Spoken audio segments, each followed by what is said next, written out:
Good morning বন্ধুরা, সবাই কেমন আছো? আশা করছি যে যেখানে আছো ভালো আছো, সুস্থ আছো।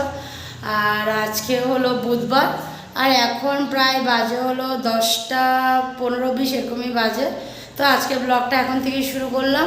আর আমি আছি হলো এখন রান্নাঘরে, কারণ ছোটো ছেলে একটু আগে ঘুমের থেকে উঠেছে, ওর জন্য রুটিটা বানিয়ে নিয়ে যাব। আর আজকের ব্রেকফাস্টের রুটির সাথে আলুর তরকারি আছে। আর এদিকে সবারই হয়ে গেছে খাওয়া, সকালের জল খাবার। শুধু আমি, মা আর ছোটোজন আছে। তো মাও আজকে ড্রয়িং রুম আর ডাইনিং রুম এগুলো ঝাড়ছে। তো ডাইনিংটা ঝাড়া হয়ে গেছে, সকালে উঠে মা ডাইনিং রুমটা ঝাড়া হয়ে গেছিলো মার, এখন ড্রয়িং রুমটা ঝাড়ছে। আর আমি এদিকে আজকে রান্নার সব জোগাড়গুলো করলাম। আর এখন ছোটো ছেলেকে খাইয়ে তারপরে আমি আর মাও খেয়ে নেব। আর আছে হলো আলুর তরকারি দিয়ে রুটি বানাবো, বললামই রুটি দিয়ে খাওয়াবো। তো চলো তোমাদেরকে আমি ব্যাক ক্যামেরায় দেখাচ্ছি। এদিকে দেখো একটা আটার গোল্লা আমি নিয়ে নিয়েছি, এটা এখন বানাবো রুটি। আর এই দেখো আলুর তরকারি, এই যে আলুর তরকারি। আর এদিকে দেখো আমি চুলো জ্বালিয়ে দিয়েছি, তাওয়াটাও বসিয়ে রেখেছি। আর এদিকে ডিম সিদ্ধ করে রাখলাম। তো আলু পটলের ডালনা করব। আর এখানে আলু অল্প কেটে রেখেছি, কিছু একটা বানাবো। তো কি বানাবো এটা দিয়ে সেটা তোমাদেরকে পরে বলবো, আগে আসুক, মানে আনতে হবে বাইরের থেকে। যেটা বানাবো ওটা দিয়ে আলু দিয়ে বানাবো, তো ওটা আগে আনুক, তারপরে বলতে পারবো। কারণ এখনও কনফার্ম নাই যে আনতে পারে কি না। তো এদিকে দেখো কুকারে ডাল আছে, তো এদিকে পেঁয়াজ অল্প কুচানো আছে, কারণ ডাল সম্বরটাও দেবো, আর পটল আলুর ডালনাতেও দেবো, ডিম চচ্চড়িতেও দেবো। তো চলো তাওয়াটা একটু গরম হোক। আর এদিকে দেখো মা ড্রয়িং রুমটা পুরো ঝাড়ছে, দেখো। শোনো, ভাই কই? দেখো পুরো সোফা এদিক ওদিক হয়ে গেছে।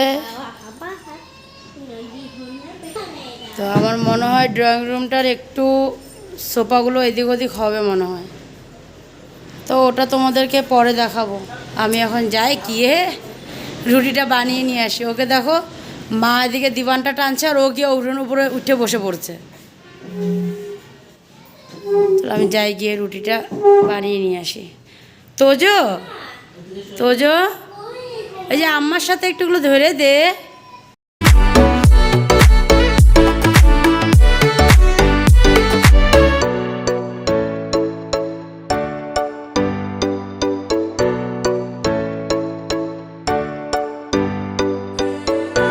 অনেকটা সময় পরে কিছুটা কাজ সেরে আসলাম তোমাদের কাছে বন্ধুরা। আর এদিকে দেখো কড়াইতে তেলও দিয়ে দিয়েছি। আর তোমাদেরকে তখন বলেছিলাম যে আলুটা কাটা আছে, বাজার থেকে কিছু আসবে।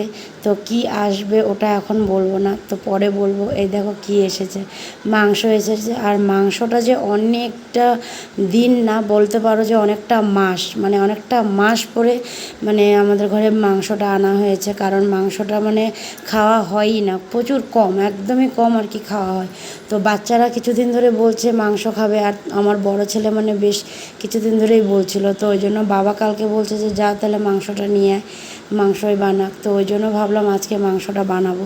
তো তোমাদের দাদা ভাই আর কি মাংসটা সকালবেলা আনতে পারেনি, একটু লেট হয়ে গেছিলো ওর, যার জন্য আর কি তোমাদেরকে ভালো করে বলতে পারিনি। কারণ মাংস আনতে পারবে কি না ওটারও মানে একটা এসে ছিল না এতটা। তো যাই হোক নিয়ে আসছে। তো এদিকে দেখো মেজো ছেলে স্কুল থেকে চলে আসছে, কারণ এখন প্রায় 1টার উপরেই বাজে।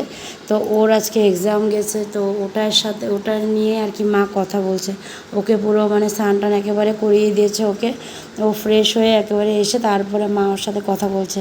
আর এদিকে মার ঘর ঝাড়া হয়ে গেছে, এখন মা ঘরটা মুছবে। তো বালতির রান্না নিয়ে আসছিলো, তো অমনি ও চলে আসছিলো, ওই জন্য মা একেবারে ওকে আগে মানে করিয়ে দিয়ে এখন একটু বসে ওর মানে পরীক্ষার কথাগুলো জানছে আর কি। তো তোমাদের দাদাভাইও এখন চলে যাবে, কারণ ও বাবাকে আনতে যাবে, বাবারও আসার টাইম হয়েছে ওই জন্য। তো এদিকে মা আর বড় নাতিতে মিলে কথা বলছে। আর মা দেখো কত নোংরা বের করেছে, দেখো মানে রুম ঝাড়ার পরে দিয়ে কত নোংরা বের হয়। তো যাই হোক তোমাদের দাদাভাইও চলে যাচ্ছে, ওকে আমি বাই বাই করে দিলাম। ও চলে গেল বাবাকে আনতে, আর আমি চলে আসলাম এখন রান্নাঘরে।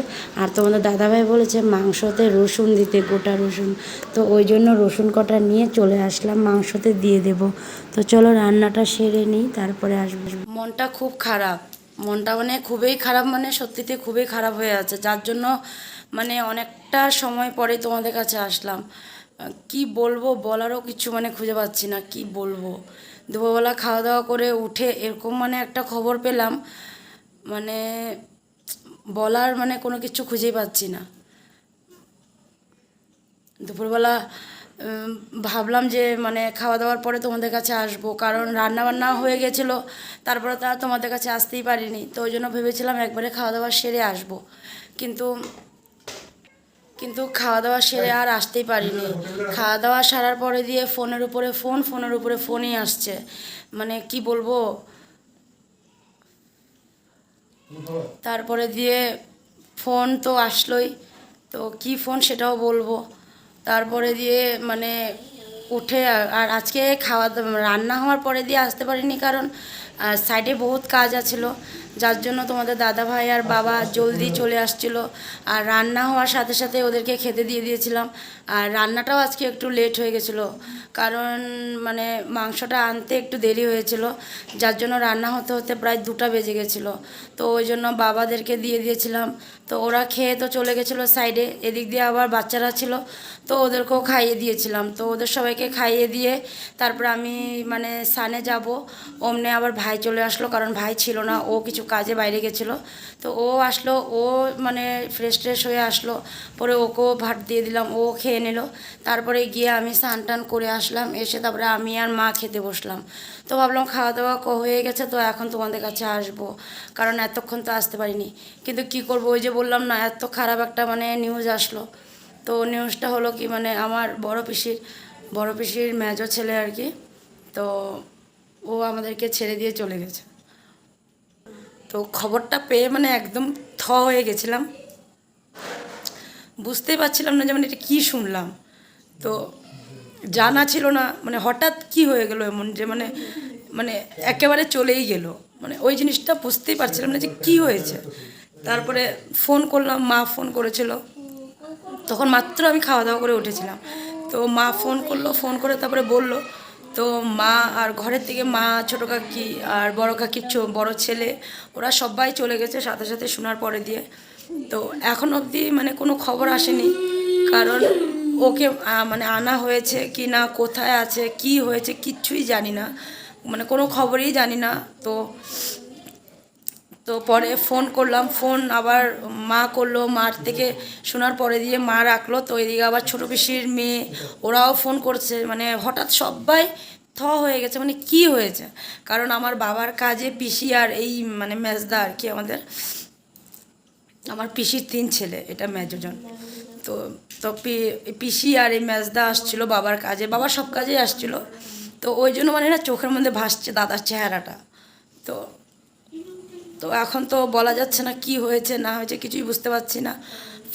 ফোন এখনও আসেনি, মানে বাকি সবাই করছে, সবাই মানে কি হয়েছে এরকম হঠাৎ এই মানে কথাটা, তো এখনও তো বোঝা যাচ্ছে না। তো মাকে বলেছি যাও গিয়ে তারপরে ফোন করো।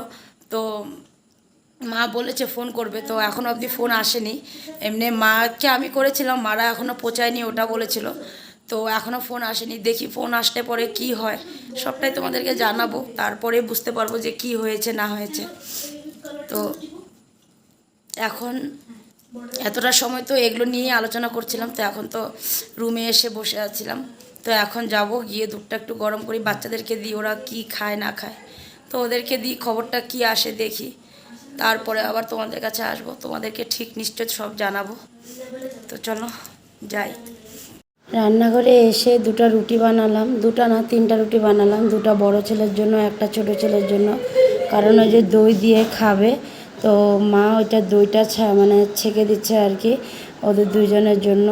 আর এদিকে মেজোজন ভুজিয়া খাচ্ছে, আর ছোটোজন ক্যালস খাবে বলেছিল। তো আমার তো মানে ভুলেই গেছিলাম, তো ফটাফট রুটিটা বানিয়ে দিয়েছিলাম। তো ওই জন্য আর কি আমি মানে ক্যালস আর ওকে দিতে পারিনি, তো অল্পটুক ক্যালস এমনি দিয়েছিলাম, তো ওটাই ও আর কি এমনিই খাচ্ছে। আর এদিকে মা দেখো দইয়ের মধ্যে চিনি দিয়ে দিল। আর মার চাটাও আমি নিয়ে আসলাম ডাইনিংয়ে। মা এখন চাটা নিয়ে মানে চাটা দিয়ে দিলাম, মাকে বললাম তুমি চাটা খেয়ে নাও। তো আমিও দইটা নিয়ে আসলাম এদিকে, এখন ওকে খাইয়ে দেব। আর মা ওদিকে অল্প দই বাবার জন্য মানে একেবারে ছেঁকে রেখে দিয়েছে, কারণ বাবাও এসে তো আবার চিড়া দিয়ে খাবে, তো ওই জন্য দেখো মা একটু দই ওইটাকেও আর কি ছেঁকে রেখে দিচ্ছে আর কি।